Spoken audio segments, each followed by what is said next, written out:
Tadarus Al-Quran, di mana sahabat-sahabat tersebut butuh kita berikan hidangan untuk mereka.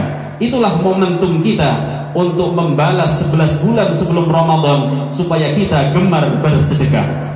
Kemudian manakala sholat sunnah kita di 11 bulan sebelum Ramadan ini berkurang, sekarang ada yang namanya qiyamul lail, ada yang namanya sholat tarawih, yang sebagaimana sudah disyariatkan, sudah dicetuskan oleh sahabat Umar ibn Khattab, menyuruh sahabat Ubay bin Ka'ab untuk mengimami para jamaah, para sahabat zaman itu, supaya tertib, yaitu dengan sholat tarawih 20 rakaat ditambah 3 sholat witir. Itulah sebagai sarana kita untuk memperbanyak qiyamul lail di bulan suci Ramadan ini. Manakala kita puasanya, kemudian majelis ilmunya kurang, sekarang hampir di setiap masjid ba'da subuh terdapat kuliah subuh dengan berbagai materi disiplin ilmu, di mana di situ kita bisa hadir kesemuanya untuk memborong majelis ilmu yang telah disediakan oleh jajaran ketakmiran masjid, baik Masjid Ibrahim Bulunggon ini ataupun yang lainnya. Ma'asyiral muslimin rahimakumullah, sebagaimana yang telah kita ungkapkan dalam mukadimah tadi, Rasulullah sallallahu alaihi wasallam mempunyai sifat di mana sahabatnya digelari Muhammadur Rasulullah, Nabi Muhammad adalah utusan Allah.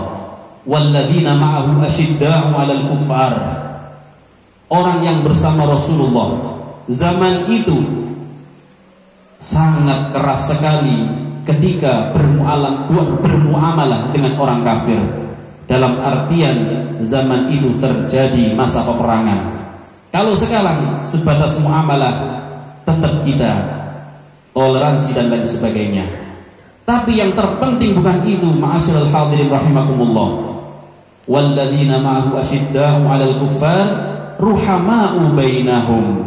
Marilah sebagaimana yang dicontohkan oleh sahabat, saling kasih sayang, saling toleransi, saling mengasihi antara sesama muslim. Marilah kita jalin persatuan, baik dari lingkup tetangga kita, dari kemasjidan ini mungkin contohnya. Marilah kita pererat kesatuan untuk kita selalu momennya, tujuannya adalah visi misinya fastabiqul khairat, saling berlomba-lomba mengadakan kebaikan. Kemudian kita mempunyai gelar busyrolana ma'syaral islami innalana minal inayati ruknan ghairu munhadimi. Islam yang telah kita pegang mulai awal adalah sebuah tonggak, sebuah cagak, sesuatu yang tidak bisa roboh. Ini adalah mengakar pada pribadi kita semuanya. Lamma da'allahu da'ina li ta'atihi bi akrami kunna akramal umami, bi akrami rusli kunna akramal umami. Ketika Rasulullah selalu dipanggil oleh Allah sampai momen terakhir adalah Isra dan Mi'raj, mempunyai maqam yang sangat tinggi sekali. Kemudian beliau dijuluki khairul anbiya wal mursalin, sayyidul anbiya wal mursalin, pemimpin penghulu para nabi dan rasul. Pantas bagi kita, yaitu bi akramir rusli kunna akramal umami. Kalau begitu kita juga termasuk sebaik-baik umat. Tapi ingat predikat sebaik-baik umat ini, kuntum khaira ummatin ukhrijat linnas ta'muruna bil ma'ruf wa tanhauna 'anil munkar. Manakala kita mau mengajak saling untuk kebaikan, kemudian mau beramar ma'ruf dan nahi munkar. Apa poin daripada kemuliaan daripada kita sebagai umat Nabi Muhammad? Disebutkan wa yuqalu innallaha ta'ala akrama hadhil ummah bi sitti karamat. Sesungguhnya Allah memuliakan kita ini dengan 6 perkara. Khalaqahum du'afa hatta la yastakbiru. Allah menjadikan kita manusia, kedudukannya, statusnya orang yang lemah. Supaya apa? Supaya kita tidak sombong di hadapan orang lain, lebih-lebih di hadapan Allah. Apa yang pantas kita sombongkan, ma'asyiral hadirin?